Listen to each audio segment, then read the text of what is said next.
Hello everyone, I'm Carly, but for today's episode, you can call me Adam Savage because we are mythbusting. And welcome to Read Receipts. And welcome to our Summer of Love feature event, the Come As You Are miniseries, where we dive deep into topics from the book with the same name by Emily Nagoski. While you can certainly learn a lot about your sexuality in this series, I highly recommend looking into her book, reading it, listening, however you want to do it. If you want a deeper understanding of anything that we talk about in this series, I recommend going back to the text because Emily has done a lot of work putting all this stuff together and she truly knows best. So if you need a further understanding, check her out. Thank you so much, Emily, for your contributions to society. You are truly mother. Also, if you're not watching this on YouTube, I do want to give a shout out to the people who can't see me, but I am wearing a t-shirt today that says, I shaved my balls for this. Just felt appropriate for the occasion. Actually, it probably would have been more appropriate for episode 1, but better late than never. In case you missed it, there are 3 other episodes in this series that are already out, so if you haven't checked those out, I recommend you do so. But as for today's episode, we are myth-busting. Technically, more specifically in this episode, we're going to be talking about arousal and desire, but it just so happens there are a lot of misconceptions around these things, so we're going to get to the bottom of it. In this episode, we're really going to be talking about the feelings that one experiences during sex. There's the more I like that response, known as arousal, and there is the I want that response that is known as desire. And again, I mentioned that there are misconceptions around this stuff, and there are, but it's also not very surprising that there are so many misconceptions, not just because obviously our sex education in this country pretty much sucks, no matter which state you grew up in, but also these are really deeper understanding topics that are not really as well known. So it makes sense that this is a lot more of stuff that you might have an idea of just based on your own feelings, maybe some hearsay, not so much what you might know from a sex therapist like Emily. So we're really going to get a good mix of scientific research and also therapeutic understanding in this episode to get a greater understanding of these topics. Typically, when we think about arousal, something that I think, take for granted is that we assume that our brains are in concordance with our bodies as far as how they are responding to something. If you're a man and you see something that arouses you, obviously the penis is going to get hard. No, I'm not reacting. And if you're a woman, your vagina is going to get wet, right? That's what we would all assume. Wrong. And you might even thought to yourself, well, yeah, maybe that's what you would expect, but that doesn't really happen for me. And that's because for a lot of women, that is actually not the case. And really this applies to men too. It's just that there is a higher likelihood that this is the case for men, but there is such a thing as sexual arousal non-concordance, which basically means that your genitals' response to something is not necessarily the same as your mind's response to something. So there was actually a study done to record this, to see how often the body's response to a stimulus matched up with the actual response in that person's mind. And for men, it matched up about 50% of the time, which in terms of science is a pretty strong, significant relationship, which is why there is a little bit more of a likelihood that for men, your genitals response and your mind's response is going to match up and that you will experience concordance in that way, but it's not a given. Now, for women, just guess how often the genital response was the same as the mental response. 10% of the time. That is 1/10, 10%, 1 out of 10 times that the body was responding the same way that the mind was responding. Basically all that to say, your genitals had 9 out of 10 times a completely different response to how you thought. So the more common response that I think women typically think of is that despite being aroused or what they feel like is aroused, their body isn't really responding to that exact way. And that certainly happens, but that is not the only option that you could have. You could also have the problem where your body is responding as though you are turned on or you are aroused, but your mind is like, I am not interested in this. I do not care. And that is because really the genitals are only good for reacting to something in knowing that it's sex related. Only really the person themselves can say whether or not they like or dislike something, but the body is going to see something and it's going to say, well, I know that's sex related, so I am going to respond the way that I am supposed to a sex related thing, and then X, Y, and Z might happen. And in addition to this, women's genital arousal varies from person to person the same way that our brakes and accelerators differ from person to person. For instance, if you're someone that has a more lower sensitivity brake but a higher sensitivity accelerator, then you're more likely to experience more blood flow, and therefore you're more likely to experience a genital reaction, whether or not you are actually aroused. And then if you are a person with more high sensitivity brakes and a lower sensitivity accelerator, it will lead to less blood flow, and it'll make it so you're less likely to experience a genital reaction despite being aroused. And if you're still not 100% sure on if you are believing what I'm putting down, non-concordance doesn't just exist with regards to genital response. This can also be applied to any emotion. For instance, they did a study where they recorded times when a person said they experienced goosebumps versus their body actually experienced goosebumps. And there were plenty of people experiencing non-concordance there, right? Just picture a song in your head that you know that when it gets to a certain part and it hits just right and it's getting at your emotions and you feel that shiver down your spine, you know for a fact that you're feeling goosebumps, you are feeling the experience of chills down your back or whatever. But then for a lot of people, if you were to actually look at their skin, no reaction. So this can really happen with any emotion. This is the example that we're working with, again, because of the nature of what we're here to talk about. But you can experience non-concordance in a lot of different ways. Surprisingly, this information has been out there for a while. I believe that Emily said that the studies that I was referring to happened in the 90s. So this is stuff that's been out there for 30-ish years. And yet this is not what we culturally accept. And the reason why that is the case is, can you guess? The patriarchy. Basically because men tend to more often have concordant experiences, it is generally understood that genital arousal equals actual arousal. But it's really important that we don't fall for this trap, especially when it's made really easy for us to solve because we have lube. And yes, there is a genuine section in this book where it feels like Emily mostly is just talking about lube.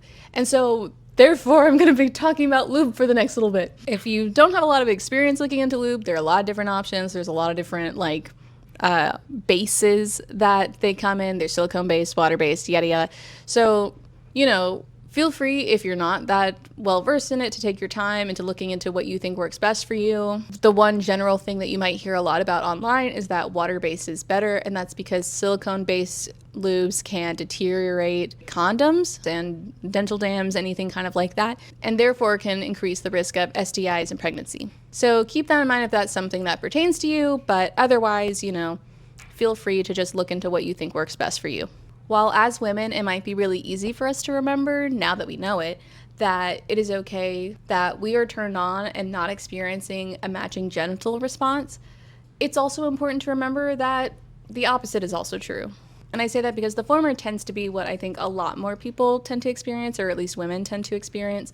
But again, it's just as possible that your genitals can have a response to something while not actually being aroused. And you might be thinking to yourself, because I was thinking this to myself, I feel like I did know that you could have a genital response without actually being aroused. Why did I know that? And if you're a reader, it's probably because there's a really famous, popular book character that happens to. Rhysand from ACOTAR.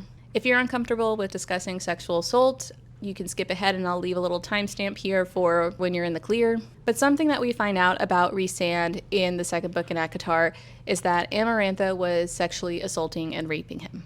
I believe in the flashbacks and the retellings where he is talking about this, he even says to himself during one of these experiences, it's just your body responding, it's not real. Because at that moment, he was experiencing non-concordance. He had no interest in sex with Amarantha, but because his genitals understood that this was a sex situation, it responded accordingly with that.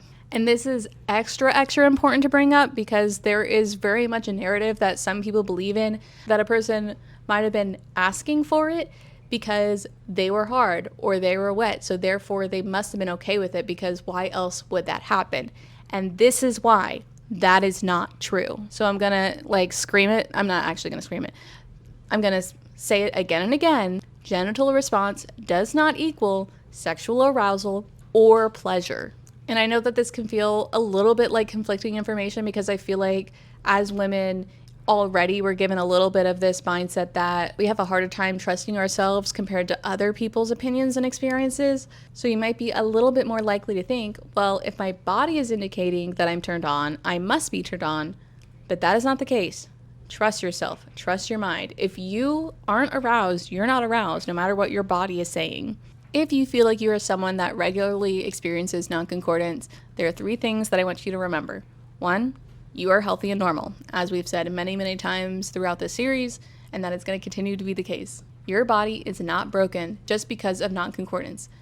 A lot of people experience this and it's completely normal. And feel free to let your partner know that this is the case. Not only for your relationship, but also just to spread the word because it's important information to know. Second, try to bridge this gap by figuring out a different way to communicate with your partner that you're turned on. Obviously, the simplest option for this is using your words, but if you have other ideas, it doesn't necessarily have to be that. And third and finally, because I know Emily would want me to say it, lube, lube, lube, lube, lube, lube. In the book, Emily offers some strategies on how to breach this topic because this is sometimes a more uncomfortable discussion to have with your partner, because I can understand how there might be some feelings of inadequacy that can come up, or like a little bit of confusion about if you are actually satisfying your partner, kind of things along those lines. So if you need some help with that, again, check out her book to get a little more into that.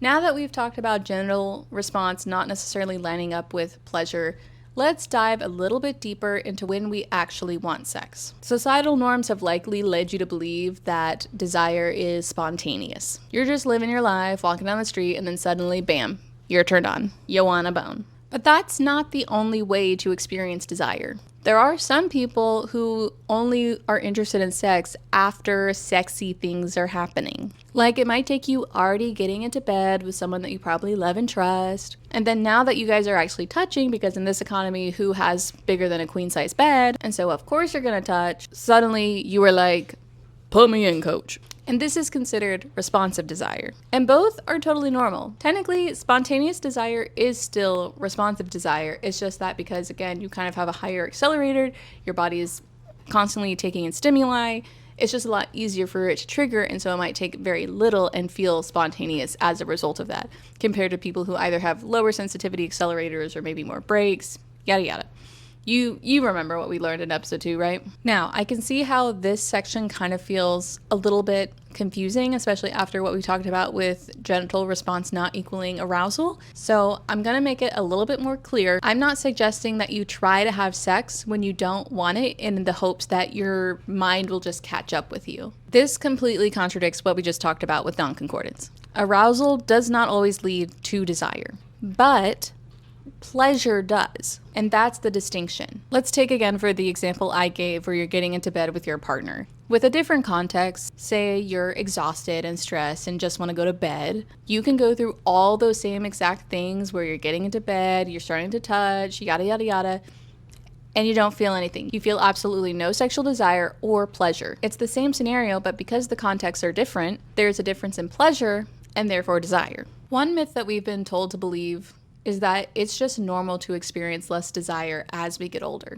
oftentimes citing due to hormone changes. And to be honest, this was something I also believed, but that is actually not true, according to the book. I'm not going to get into it because I don't remember specifics on this one, but I'll just say, in short, studies have found that hormones have nothing to do with people's sexual desire. Then a different myth that started to come out is that the culprit for a lack of desire in relationships was monogamy. Stuff like, we aren't meant to be monogamous, yada, yada, yada. And maybe for some that is true, obviously, polyamory is a thing, but monogamy itself, and also, for that matter, polyamory, is not inherently good or bad for desire. It just depends on the relationship and what the people in it need to feel desire. In the book, Emily outlines 2 different schools of thought for how to maintain desire in long-term monogamous relationships. There is the Perel method and the Gottman method. And for me, this was the real oh shit moment, because I've actually heard of Gottman before, so I was like, this is some real therapy stuff that's about to happen here. The Perel method essentially suggests that by putting a little bit of distance between you and your partner, you create a sense of mystery and novelty in the relationship. There are some people that characterize the beginning of a relationship as new and exciting, and so this is kind of hearkening back to that by creating a little bit of space the same way that you would have some space towards the beginning of a relationship, and therefore that kind of feeds the sexual desire. But in the Gottman method, it's quite literally the opposite, that you are meant to maintain a close, connected, and trusting friendship with your partner and make sex a priority in your lives. If you're wondering which method is correct, the answer is both. It just depends on what you think works better for you. But in either case, it takes intentional effort to implement these strategies to create more of a sense of desire in your relationship, whether that be creating more space or creating more closeness. Sustaining desire in a relationship can be even more complicated when both people in the relationship experience different levels of desire for sex. For instance, we're going to create a fake relationship where partner A experiences spontaneous desire and partner B experiences responsive desire. Because of this, partner A is almost always doing the initiating when it comes to sex. And naturally, partner B oftentimes is the one saying no to sex. Partner A may begin to feel undesirable and rejected in the relationship, while partner B feels pushed and judged for their decision, which can lead them to resisting sex even more. And as a result, both partners begin questioning themselves and wondering if something's wrong with them because they aren't matching up with their partner. Partner B feels guilty for saying no all the time, and partner A wonders if they want sex too much. And as a result, Emily calls this the chasing dynamic. No one is at fault for how they feel in this situation, and actually Emily writes a really touching section for each partner in this situation, empathizing with their circumstances. I'm not going to read it because this is kind of my plug for read the book, but in essence, no matter which partner you resonate with, nothing is wrong with you. We are all made up of the same parts, just organized differently. And in the case of these two partners, one was organized to probably have less sensitive brakes and a more sensitive accelerator, while the other had the opposite. Emily does recommend, if you are in this predicament in your relationship, to take sex off the table for a little while, long enough for it to feel like there's a barrier to it. You do this so that way there is no pressure or resentment that can be built from the expectation that you should or shouldn't be having sex. It's essentially help building a better context, trying to help replace those negative emotions that started to become associated with sex. Obviously, you need to communicate this with your partner so that way you both can intentionally be creating this healthier dynamic together. But once sex has been removed from the situation for long enough, you can start to slowly increasing intimacy again. It's after this that Emily delivers one of the most incredible mic drop moments I've ever read in a book, which she actually quoted from a study done by someone else, Peggy Kleinplatz. And I'm going to read this to you now.